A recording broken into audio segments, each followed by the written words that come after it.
Next Sunday, next week, we have our birthday party of this congregation. We're celebrating with cake and ice cream and more confetti per person than you will probably ever encounter for the rest of your life.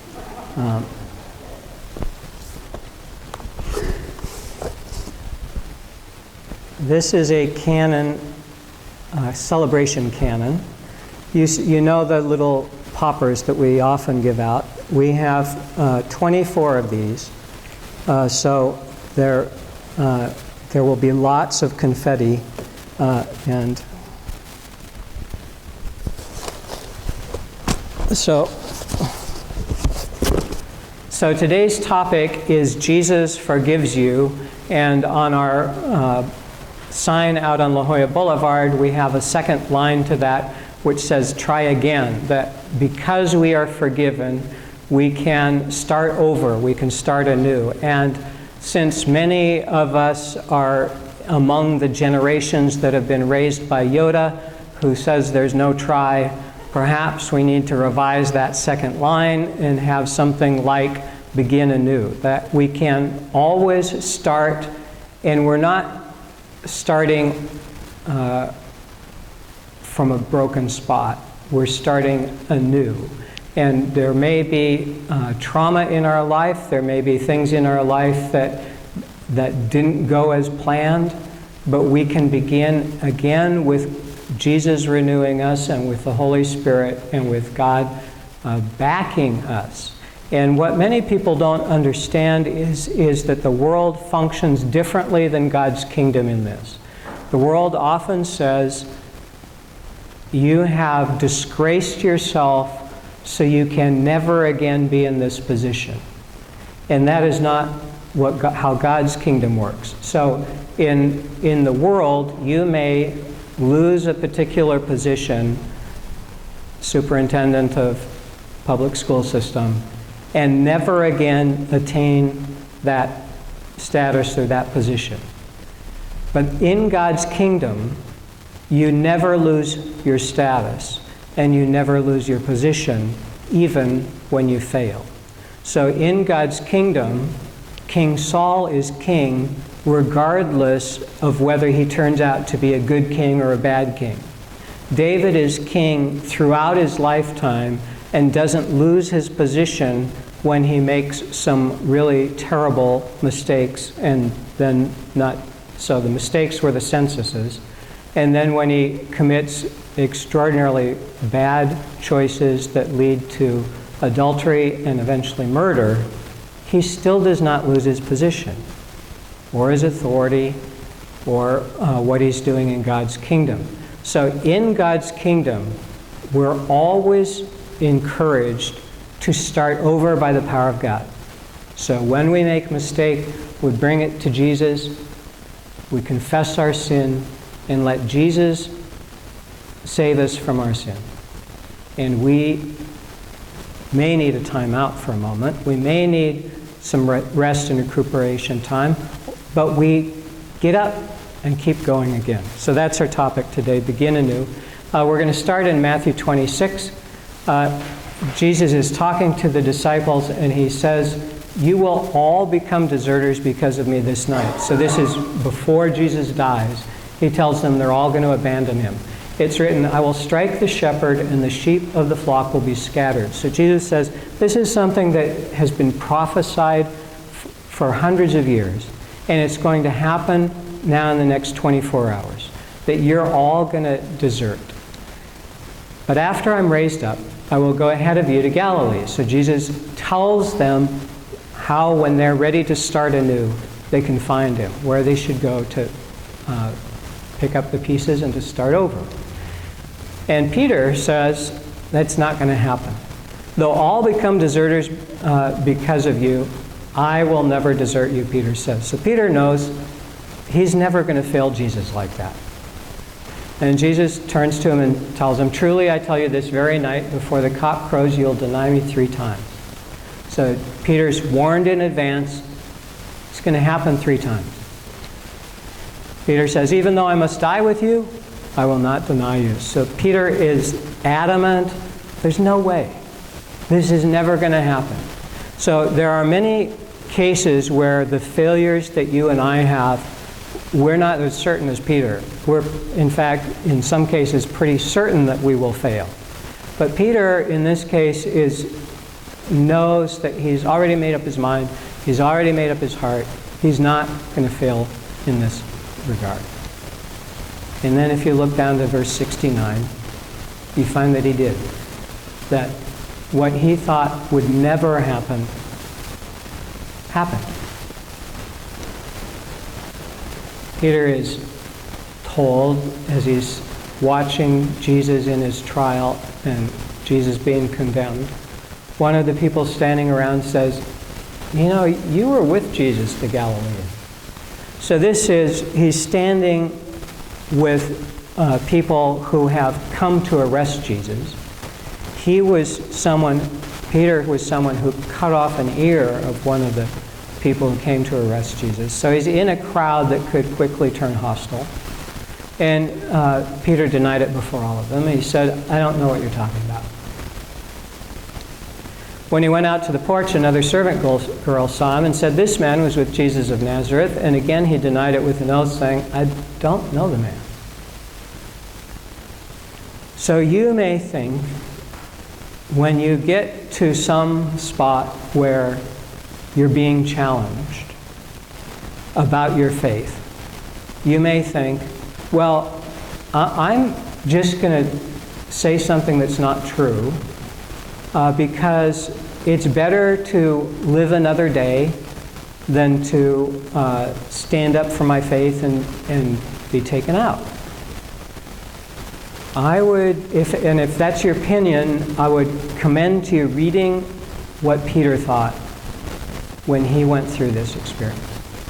Because I think that while many people with good intent think that they will not acknowledge their relationship with Jesus when it's a difficult situation, that's not the best choice, and that you will probably live to regret it like Peter did.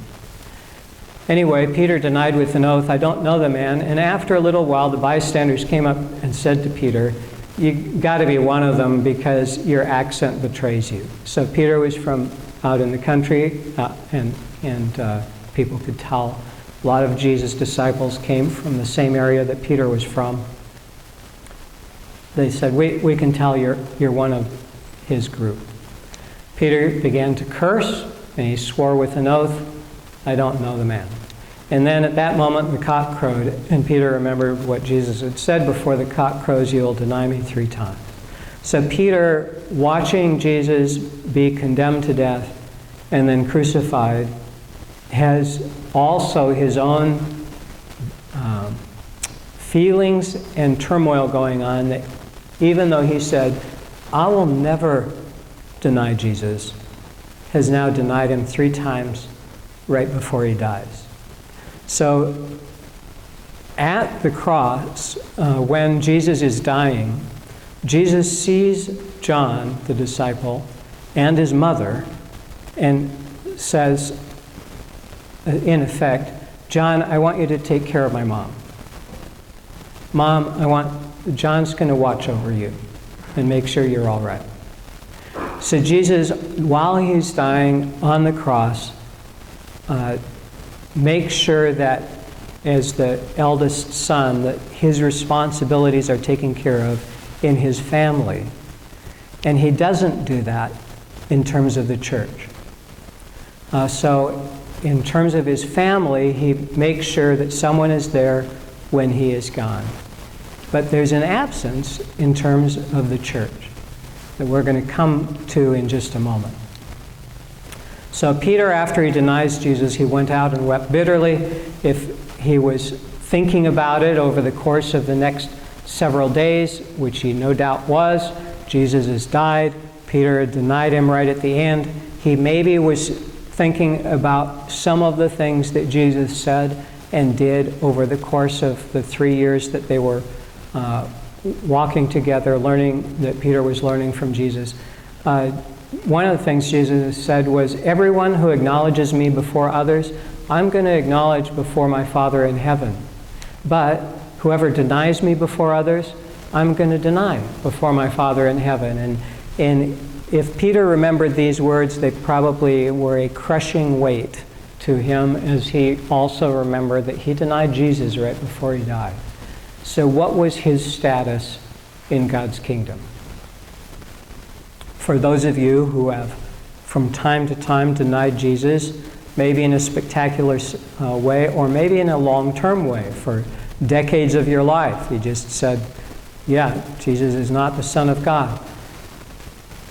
You can gain comfort from the rest of this story, because it's not about what you've done once or what you've done for a season, but what are you doing now? So John 8, as Peter was thinking during the days between his denial and as he was thinking about Jesus' death, another thing that he might have remembered was in John 8 when a woman was caught in adultery and presented before Jesus as a kind of test. So we don't have the man who was also caught in adultery. It's my guess that this was part of the trap, that after the woman was condemned, that they would bring out the man too. But we don't know that. All we know is that they just brought out the woman initially. And Jesus said, all of you who are ready to condemn her, let anyone among you who is without sin be the first to throw a stone at her. So the sentence for adultery was death by stoning. And Jesus said, the first person to start that, let it be the person without sin. And they, one by one, left, because they all realized they had all done something needing God's forgiveness and God's mercy, and none of them were without sin. So when they heard it, they went away one by one, beginning with the elders, and Jesus was left alone with the woman standing before him. And so he said to her, "Woman, where are they? Has no one condemned you?" And Peter maybe was remembering this story also as he's thinking through his own denial of Jesus. When she says, "No one has condemned me," Jesus says, "Neither do I condemn you." And maybe Peter was wondering, would Jesus say the same thing to him? If you're wondering that, the answer is yes. This is what Jesus says to you. Jesus died on the cross in order to say this to you: I do not condemn you. Jesus, talking to the woman, said, "I don't condemn you. Go your way, and from now on, do not sin again." So we're charged as we leave the presence of Jesus to do good, to make choices that will result in good. And along the way, you will probably discover that you don't. That you come to Jesus needing forgiveness. He says, "I don't condemn you. Go and don't sin anymore." You walk away, and at some point, you are full of sin again and have to go to Jesus again and hear the words again. And Peter perhaps was remembering just the state that he was in, how many times he'd thought he understood and did not, how many times he had failed, how many times he'd done exemplary things, but in the end, he denied Jesus. So I'm guessing that over the course of days from Good Friday to Easter that Peter had a lot that he thought about in regards to this. One of the things he may have thought about was Matthew 18, where Peter had asked, how many times do we have to forgive someone? Lord, if another member of the church sins against me, how often should I forgive? As many as 7 times? And this was a generous request. But Jesus says, yeah, not 7 times, but 77 times. And the point here is not to get out a tablet and a pencil and to start keeping track. If you're keeping track, just waiting for 76 so that you can just, you've missed the point of this. The point is, this is such a big number, you can't keep track there are no doubt brother and sister relationships that go above 77. And they're still included in this, in what Jesus wants to communicate. A different time perhaps, but a different gospel says 70 times 7, so 490. And really, if you get to 491, Jesus would like to talk to you about your heart. Because the point of this is not to keep track so you can finally give someone what they deserve. The point is that God gives us not what we deserve, but God gives us mercy. And God desires us to give others what we have been freely given. Mercy and love, compassion. So, as Peter's thinking through all this, maybe he remembered this time also of, he failed Jesus 3 times. Jesus said you could fail a lot and be forgiven a lot. That what's going to stop you in your relationship in the kingdom of God is not your sin. Because Jesus died so that you could be set free from your sin. It's not helpful to sin, so you shouldn't try to sin. But when you have sinned, Jesus has forgiven you. Peter may have been able to process all of this before he saw Jesus resurrected. But we don't know, because for many of our stories, they aren't written in completeness in the Scriptures. So but what we do know is the story that we start with in John 21, verse 15 and following. Jesus is at a fire where he's cooking fish. He has told the disciples they've been out fishing, they didn't catch anything. He told them to try the other side of the boat, which, as you know, is silly. Except following Jesus, when Jesus doesn't make sense, is never silly. Jesus will tell you to do things that you cannot justify because you know better. And the question is, will you trust what you know, or will you trust Jesus? And so the disciples had put the net out on the other side of the boat and caught 153 fish. And so now Peter, realizing that it's Jesus, has gotten to shore ahead of the other disciples and had some chance for conversation with Jesus. Sometime in that, whether we don't know if the disciples were there or not, but perhaps they were listening in, perhaps this was just Peter and Jesus. But Jesus asks, with the other disciples visible, at least, whether they can hear or not, the other disciples are visible. And Jesus says, Simon, son of John, do you love me more than these? So a couple ways to think about that. Do you love me more than you love these friends? And do you love me more than these friends love me? Simon answers, yes, Lord, you know that I love you. So Peter has a chance to meet with the person that he denied and to affirm his allegiance, which he denied in a public setting. Now he has a chance to start saying in a private setting, I'm sorry and I love you. Jesus says what he didn't say at the cross. So at the cross, Jesus was able to establish who would take care of his mom. But he didn't establish who would take care of his church. Says to Peter, feed my lambs. And then asks again, Simon, son of John, do you love me? And Peter says, yes, Lord, you know that I love you. And Jesus says, tend my sheep. And then he asks a third time, Simon, son of John, do you love me? One of the things that you discover as you read through the Bible and the gospel accounts is that Jesus will go to the source of our pain. Whatever it is that has the most pain for you is what Jesus most longs to heal. And And Jesus will help bring that to light so that it can be healed. Simon, son of John, do you love me? And Peter felt hurt because Jesus said to him a third time, do you love me? But what Jesus is doing is surfacing the opportunity to undo what he's so overwhelmed about, that he denied Jesus 3 times. And he's able to say for 3 times, Lord, you know everything. You know that I love you.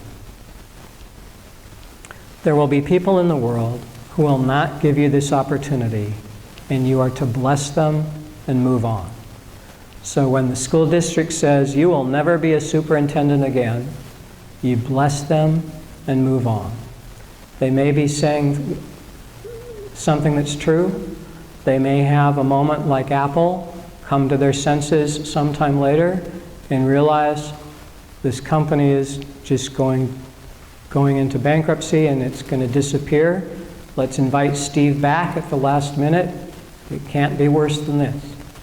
There are times when people get a second chance in the world, but it's rare. Most of the time when the world has decided, yeah, we're done with you, that's the way it rests. But that is not God's heart for you, and that is not what God says for the call on your life. When God calls a person, it is regardless of your sin, regardless of your strengths and weaknesses. It's God's call to you for the world's sake, and you don't control it. There are things that you can do that would be better than others, but God's call is for the sake of the world. And so God equips us like God equipped Peter. In this case, Lord, you know everything. You know that I love you. And Jesus says a third time, feed my sheep. And establishes that Peter, for the rest of his life, is to be watching over the people that Jesus has cared for the 3 years of ministry that he's had. And Peter won't be the only one, but Peter will be a central one in establishing the church and in letting people know that Jesus Christ crucified is the Son of God, is the Messiah, and is worth living for and dying for. So when Jesus forgives you, it is a chance to begin anew. And for many people, this beginning anew will not feel, you won't feel as low as Peter, so you may not be as grateful. But wherever you are, this is how Jesus treats you. That you can begin anew today. And today at 1 o'clock, today at 3 o'clock, in 4 days, you can begin anew. If you're ready for a change, ask Jesus to be your Lord. Ask for God's Spirit to fill you. Read your Bible every day. It has information you can't find anywhere else. Find a church where you can grow in faith and do what Jesus tells you to do. Why don't you stand? Encourage you to hold out your hands. God, we are so grateful that we can come to you as we are. That you see us at our core. You see the things about which we are most ashamed, and about which we think, sometimes we think, you could never forgive that. And you have. You have forgiven it. So we ask for ourselves and for people around the world that you help us to understand how deep is your compassion for us, that it includes all our sin. No matter how many times we've come to you for repentance or how many times we haven't, that you have forgiven us.